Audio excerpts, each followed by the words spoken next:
Hi hello friends, welcome back to our channel. నేను మీ పద్మ. ఈరోజు మన ఛానల్ అయితే చేపలతో కొన్ని వెరైటీలు అయితే చేయబోతున్నాం అండి. తక్కువ చేపలతో ఎక్కువ వెరైటీలు చేసుకోవచ్చు. సింపుల్గా తక్కువ టైంలో ఎక్కువ వెరైటీలు ఎలా చేసుకోవాలి ఈ వీడియోలో అయితే చూసేద్దాము. ముందుగా అయితే నేను ఇక్కడ చిన్న ఆక్టోపస్ అంటారు కదా, అవి తీసుకున్నాను. వీటిని ఒక్కొక్క ఊర్లో ఒక్కొక్కలాగా పిలుస్తారండి. మన ఆంధ్ర సైడ్ అయితే వీటినే కోన్ సంచులని కూడా అంటారు.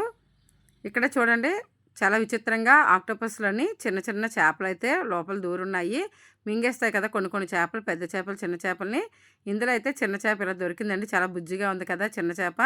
నేను క్లీన్ చేసినప్పుడు అయితే ఈ చేప దొరికింది. ఇది క్లీన్ చేసినప్పుడు కూడా ఈ బ్లాక్ ఉంది కదా, ఇది శుభ్రంగా కడిగేసుకోవాలి. లేదంటే చేప మనకి చేదు వచ్చేస్తుందండి వండుకునేటప్పుడు. అలాగే చూడండి, చేపలో కూడా ఇంకొక చిన్న చేప కూడా ఉంది. బుజ్జి చేపలు చూడటానికి కూడా పట్టుకున్నప్పుడు చాలా బుజ్జిగా బాగా అనిపించినాయి. చూసారా ఎంత నీట్గా చిన్న చేపలు బాగున్నాయి కదా. ఇప్పుడైతే నేను వీటిలన్నిటికి శుభ్రంగా కడిగేసుకున్నాను. కడిగేసుకొని వీటిని కత్తిరితోనైతే లేదా చాకుతో కానీ మనం ఇలాగ 2 ముక్కల కింద కట్ చేసుకోవాలండి. ఇలాగ మొత్తంగా వీటిలన్నిటిలో ఇలా కట్ చేసేసుకున్న తర్వాత ఇవి అయితే నేను ఒక 100 రూపాయల వరకు తీసుకున్నాను. ఇప్పుడు అన్నీ క్లీన్ చేసుకున్నాను కదా. అలాగే తక్కువ డబ్బులతోని తక్కువ కొనుక్కొని మనము రెస్టారెంట్ స్టైల్లోనే చేపలు వెరైటీ అన్నీ కూడా చేసుకోవచ్చు. ఇక్కడ చూపించిన విధంగా ఏంటంటే నేను ఇక్కడ కట్ చేస్తాను కదా, వీటిలోనైతే ఒక 1/2 టీ స్పూన్ పసుపు వేసుకొని శుభ్రంగా 2-3 సార్లు చేపలన్నిటికీ పట్టేటట్టుగా శుభ్రంగా కడిగేసుకోవాలండి. పసుపు వేసుకొని కడిగేసుకొని పక్కన పెట్టుకున్న తర్వాత ఇప్పుడు స్టవ్ ఆన్ చేసి కళాయి పెట్టుకున్నాను. ఇందులో అయితే ఒక 2 స్పూన్లు ఆయిల్ వేసుకొని ఇందులోని 2 పచ్చిమిరపకాయలు అయితే కట్ చేసి వేసుకున్నాను. అలాగే కొద్దిగా ఉల్లిపాయ ముక్కలు కూడా వేసుకున్నానండి. పచ్చిమిరపకాయ ఉల్లిపాయలని కొద్దిగా వేయించుకోవాలి. 1 నిమిషం పాటు వేయించుకుంటే సరిపోతుంది. అలాగే కొద్దిగా కరివేపాకు వేసుకున్నాను. అలాగే ఒక టమాటాని పొడుగ్గా ముక్కలు కట్ చేసి కూడా వేసుకున్నాను. టమాటాని కూడా బాగా వేయించుకోవాలి. ఇప్పుడు టమాటా ముక్కలు వేగడం కోసం గరిటతో ఒకసారి కలిపేసుకొని మూత పెట్టుకున్నాం అనుకోండి, 1-2 నిమిషాల్లోనే ఉల్లిపాయ టమాటా కూడా బాగా మెత్తగా మగ్గిపోతుంది. చూసారు కదా, ముందు కన్నా మనకి ఇప్పుడు టమాటా ఉల్లిపాయ కూడా మెత్తగా మగ్గిపోయింది కదా. ఇప్పుడు క్లీన్ చేసి పెట్టుకున్న కోన్ సంచులను అయితే వేసేసుకోవాలండి. వీటిలో చెన్నైలోనైతే కడంబ మీన్ అంటారు, నాక్ మీన్ అని కూడా అంటారండి. చూసారా, మనకి ఆయిల్లో వేసుకున్న తర్వాత ఇలాగా ఉల్లిపాయ టమాటాతో వేయించుకున్నప్పుడు మనకి గొడుగుల్లాగా వచ్చినాయి కదా. చక్కగా ఇప్పుడు ఇలాగ వేగేటప్పుడు మూత పెట్టుకున్నాం అనుకోండి, ఒక 2-3 నిమిషాల తర్వాత తీసి చూస్తే అందులో ఉన్న నీళ్ళన్నీ కూడా బయటికి ఇలాగ వచ్చేస్తాయండి. ఇలాగ ఈ నీళ్ళన్నీ దగ్గర పడినంత వరకు అయితే మనం వేయించుకోవాలి. ఇప్పుడైతే నీళ్ళు చూసారా మనకి దగ్గర పడిపోయినాయి కదా. ఇలా దగ్గర పడిన తర్వాత ఇప్పుడు ఇందులోనే మనము ఒకసారి బాగా కలిపేసుకొని దగ్గర పడిన తర్వాత ఇందులోనే మనకి కావాల్సిన ఇంగ్రీడియంట్స్ అన్నీ వేసుకోవాలండి. మనకి ఇలాగ వేగేటప్పుడు మనకి నీచు స్మెల్ పోవటానికి అల్లం వెల్లుల్లి పేస్ట్ వేసుకోవాలి. ఇక్కడైతే నేను ఒకటే ఒక స్పూను అల్లం వెల్లుల్లి పేస్ట్ వేసుకున్నాను. అలాగే ఒక 1/4 టీ స్పూను కారం కూడా వేసుకున్నానండి. కొద్దిగా పసుపు కూడా వేసుకోవాలి. రుచికి సరిపడగా ఉప్పు కూడా వేసేసుకున్నాను. ఇప్పుడు ఒకసారి కలిపేసుకోవాలి. ఇక్కడైతే నేను కారం పచ్చిమిరపకాయలు వేయడం వల్ల కారం అయితే తక్కువే వేసుకున్నానండి. లాస్ట్లో కావాలనుకుంటే మనం కలర్గా ఉండడానికి కొద్దిగా కాశ్మీరీ చిల్లీ పౌడర్ కూడా వేసుకోవచ్చు.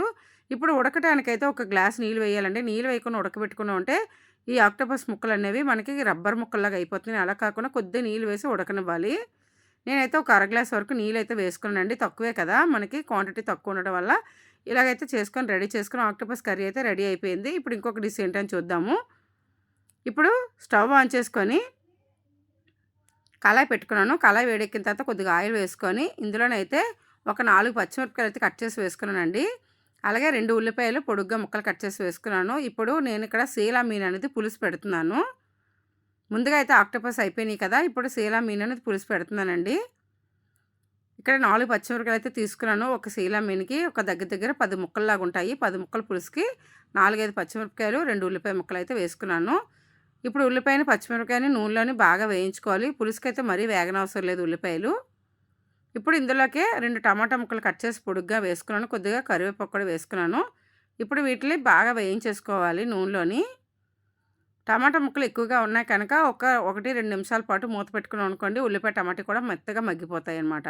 ఇప్పుడు చూపిస్తున్నాను కదా, ఇక్కడ సీలా మీన్ తీసుకున్నానండి. ఇది పులుసు పెట్టుకుంటే చాలా టేస్ట్గా ఉంటుంది. చిక్కగా పులుసు పెట్టుకున్నాం అనుకోండి, పులుసు పెట్టుకుని మర్నాడికి ఇంకా రుచిగా ఉంటుంది.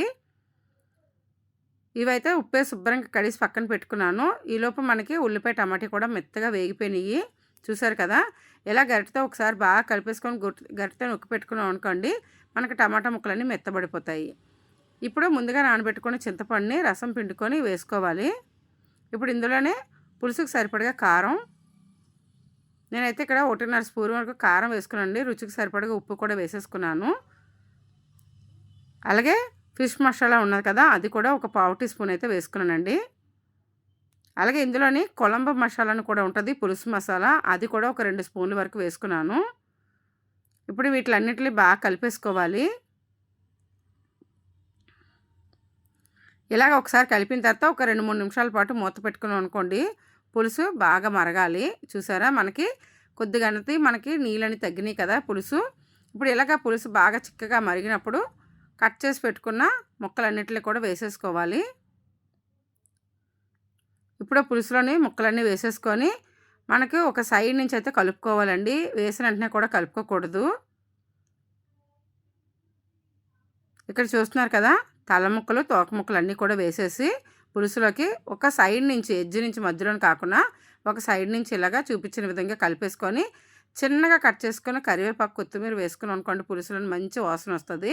ఇక్కడైతే కరివేపాకు, కొత్తిమీర కూడా వేసేసాను. వేసేసి మీడియం ఫ్లేమ్లో అనేది పెట్టేసుకొని మూత పెట్టేసుకున్నాను. అంతే, వేడివేడిగా చేపల పులుసు అయితే రెడీ అయిపోతుంది. చూసారు కదా, చిక్కగా చేపల పులుసు చాలా కమ్మగా కుదిరిందండి. సూపర్గా టేస్ట్గా కుదిరింది. మీరు కూడా ట్రై చేయండి. ఇలా ట్రై చేస్తే చాలా చాలా బాగుంటుంది. ఇప్పుడు మరొక డిష్ చూద్దాము. ఇక్కడైతే నేను 100 రూపీస్ తీసుకునే చేపల రకాలన్నీ కూడా మీకు వెరైటీ చేసి చూపిస్తున్నానండి. అలాగే స్టవ్ ఆన్ చేసి కళాయి పెట్టుకొని ఇక్కడ 100 రూపాయల రొయ్యలను అయితే శుభ్రంగా పసుపు, ఉప్పు వేసి కడిగేసుకున్నాను, క్లీన్ చేసుకొని. ఇప్పుడు ఒక 2 స్పూన్లు అయితే ఆయిల్ వేసుకున్నానండి. ఇందులోకి ఒక ఉల్లిపాయ కొద్దిగా చిన్నగా ముక్కలు కట్ చేసి వేసుకున్నాను. అలాగే ఒక పచ్చిమిరపకాయ కూడా కట్ చేసి వేసుకున్నాను. ఒకే ఒక పచ్చిమిరపకాయ, ఒక ఉల్లిపాయ 100 రూపాయల రొయ్యలకి. ఇప్పుడు ఉల్లిపాయలు కొద్దిగా వేగిన తర్వాత ఒక అరచెక్క టమాటా లాగా చిన్నగా ముక్కలు కట్ చేసుకున్నాను. వీటిని కూడా బాగా వేయించేసుకోవాలి. ఒకే ఒక ఉల్లిపాయ తీసుకురండి, ఒక పచ్చిమిరపకాయ, టమాటాలో కూడా హాఫ్ ముక్క టమాటా కూడా వేసుకున్నాను. వీటిలన్నిటిని బాగా వేయించుకున్న తర్వాత శుభ్రం చేసుకున్న రొయ్యలు కూడా వేసేసుకొని శుభ్రంగా కలిపేసుకోవాలి. ఆల్రెడీ రొయ్యల్ని పసుపు, ఉప్పు వేసి శుభ్రంగా కడిగేసానండి, నీచు స్మెల్ పోయినట్టుగా.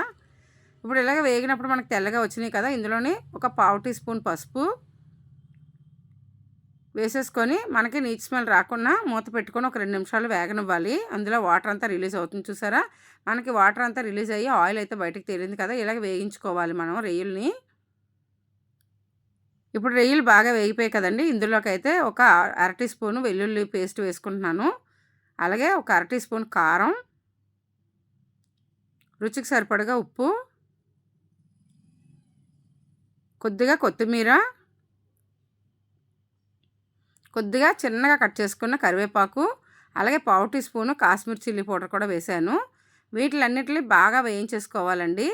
ఇలాగ పేస్ట్ అంతా బాగా పట్టేటట్టు రొయ్యలకి కలిపేసి మూత పెట్టుకొని 2 నిమిషాలు ఉంచుకోవాలి. ఇప్పుడు మూత తీసి చూస్తే రొయ్యలన్నీ కూడా బాగా ఫ్రై అయిపోయినాయి. చూసారా, కళాయి రోస్ట్ కింద చాలా చాలా బాగుంటాయండి. ఇందులోనైతే నేను ఒక పావు టీ గ్లాస్ అయితే నేను నీళ్ళు వేసుకున్నాను. ఈ నీటిలోని రొయ్యలను ఉడకబెట్టుకోవాలి, మరీ గట్టిగా కాకుండా మెత్తగా ఉండేటట్టుగా సాఫ్ట్గానా. ఇప్పుడు రొయ్యలు కూడా మనకైతే బాగా ఫ్రై అయిపోయాయండి. వీటిలో అయితే ఒక గిన్నెలోకి అయితే తీసేసుకున్నాం అనుకోండి, యమ్మీ అయిన టేస్టీ అయిన రొయ్యలు ఫ్రై అయితే మనకి రెడీ అయిపోయినట్టే. చూసారు కదా, రెడీ చేసేసాను. ఇప్పుడు వీటిని అయితే కానాగడతలని అంటారండి వీటిని మన ఆంధ్ర సైడ్ అయితే. ఇక్కడైతే చెన్నైలోని వవ్వాల్ మీన్ అని కూడా అంటారు. ఇప్పుడు వీటిని ఫ్రై చేసుకోవడానికి రెడీ చేసుకుంటున్నాను. 1 టీ స్పూను అల్లం వెల్లుల్లి పేస్టు, 1 స్పూన్ కార్న్ఫ్లవరు, అలాగే ఫిష్ ఫ్రై మసాలా కూడా 1 స్పూన్ వరకు వేసుకుంటున్నాను. ఇప్పుడు ఇందులోని 1 స్పూన్ వరకు శనగపిండి కూడా వేసుకుంటున్నానండి. ఒక హాఫ్ టీ స్పూన్ ఉప్పు, అలాగే చిల్లీ మసాలా కూడా 1 స్పూన్ వరకు వేసుకున్నాను. కాశ్మీరీ చిల్లీ పౌడర్ ఒక హాఫ్ టీ స్పూన్ వేసుకున్నాను. చిన్న నిమ్మ చెక్క కూడా ఇలా పిండుకోవాలండి. నిమ్మ చెక్క పిండుకున్న తర్వాత చేపలకి ఈ మసాలా అంతా పట్టేటట్టుగా కలిపేసుకోవాలి. ఇక్కడైతే మనము కాశ్మీరీ చిల్లీ పౌడర్నే వేసుకున్నాండి, ఎటువంటి ఫుడ్ కలర్ని కూడా యాడ్ చేసుకోలేదు. ఇప్పుడు పిండి అంతా బాగా కలిసినట్టు కలుపుకొని కొద్దిగా నీళ్ళు చిలకరించుకుంటూ చేపలకి మసాలా అంతా పట్టేటట్టుగా చేత్తో ఇలా కలుపుకోవాలి. చూసారా, ఇప్పుడైతే మొత్తంగా అయితే కొద్దిగా నీళ్ళు చిలకరించుకొని మనం పేస్ట్ అంతా కూడా చేపలు పట్టేటట్టు కలిపేసుకున్నాం కదా. ఇలా కలుపుకున్న చేపల్ని మూత పెట్టుకొని ఒక 10 నిమిషాలైనా పక్కన పెట్టుకోవాలి. మూత పెట్టేసి 10 నిమిషాలు పక్కన పెట్టుకున్నాక స్టవ్ ఆన్ చేసి ఒక 5 స్పూన్ల వరకు ఆయిల్ అయితే వేసుకున్నానండి. ఆయిల్ హీట్ అయిన తర్వాత మనం ముందుగా కలిపి పెట్టుకున్న చేప ముక్కలు ఉన్నాయి కదా, వాటిలో ఒకటొకటిగా వేసుకొని అటు ఇటు రోస్ట్ చేసుకుంటే సరిపోతుందండి. చేపల ఫ్రై అయిపోయినట్టే. ఇక్కడైతే ఆయిల్ హీట్ అయింది. చేపలైతే వేసేసుకుంటున్నాను. చూసారా మనం కలుపుకున్న మసాలా అయితే చేపలకు బాగా పట్టింది.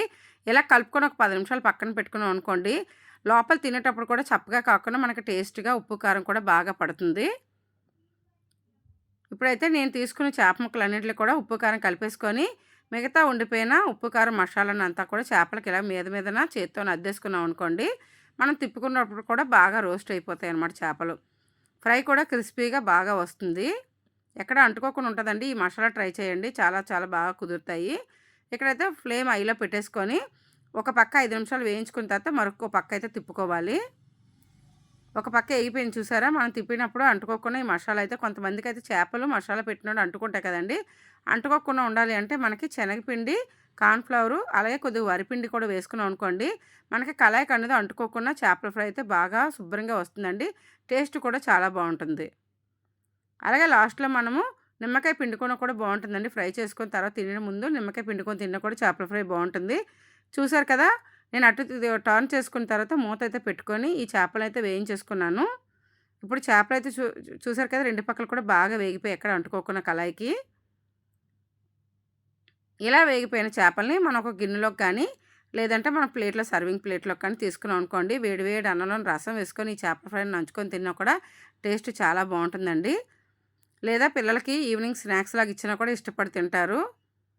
మనం ఇక్కడ ఎక్కడ ఎటువంటి ఫుడ్ కలర్ కూడా కలపలేదు కదండీ! అన్నీ ఇంట్లో ఉన్న ఇంగ్రీడియెంట్స్తోనే చేపల ఫ్రై అయితే రెడీ చేసుకున్నాము. నేను ఇది పెద్ద ముక్కగా ఉండడం వల్ల అటు ఇటు తిప్పి కూడా బాగా వేయించుకున్నాను. ఇలా వేయించుకోవడం వల్ల చేపల ఫ్రై అయితే బాగా కరెక్ట్‌గా కుదురుతుందండి. చూసారా? ఎంతో టేస్టీ అయిన చేపల ఫ్రై అయితే రెడీ అయిపోయింది.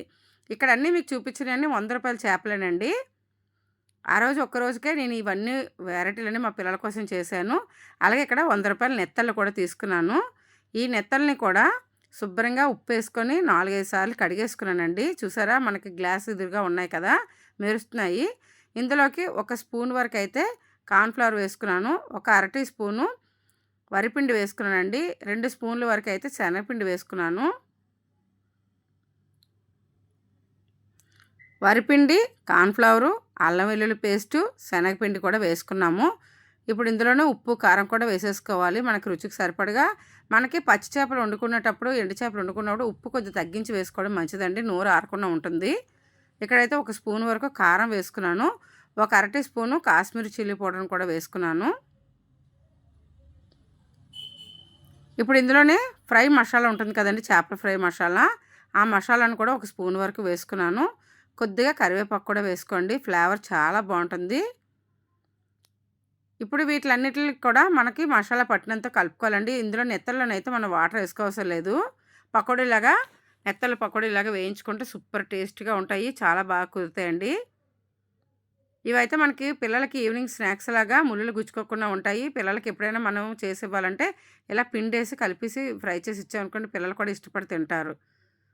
ఇక్కడైతే నేను వాటర్‌ని ఎక్కడ యాడ్ చేయకుండా ఇలా కలిపేసిన తర్వాత కొద్దిగా నిమ్మరసాన్ని అయితే మీదన పిండుకున్నాను. ఇలా కలిపిన తర్వాత మరొకసారి కలిపేసుకోవాలి. ఈ లోపల స్టవ్ ఆన్ చేసి కళాయి పెట్టుకొని నేనైతే కొద్దిగా ఆయిల్ కూడా వేసుకున్నానండి. ముందుగా చేపలు వేయించుకున్నాం కదా! అందులోనే ఇంకొద్దిగా ఆయిల్ వేసేసుకొని చక్కగా ఆయిల్ హీట్ అయిన తర్వాత మనం ఈ నెత్తల పకోడీ కూడా చేసేసుకోవచ్చు. ఇప్పుడు ఇలా కలిపి పెట్టిన తర్వాత ఆయిల్ ఒక పక్క హీట్ అవుతుంది. మనం ఇది మూత పెట్టుకొని కూడా ఒక 5 నిమిషాలు ఉంచుకున్నాం అనుకోండి. తర్వాత కొంచెం ఫాస్ట్ ఫార్వర్డ్‌లో అయితే పెట్టానండి. ఎందుకంటే చేపలు చిన్న చేపలు కదా! ఎక్కువ టైం అయితది.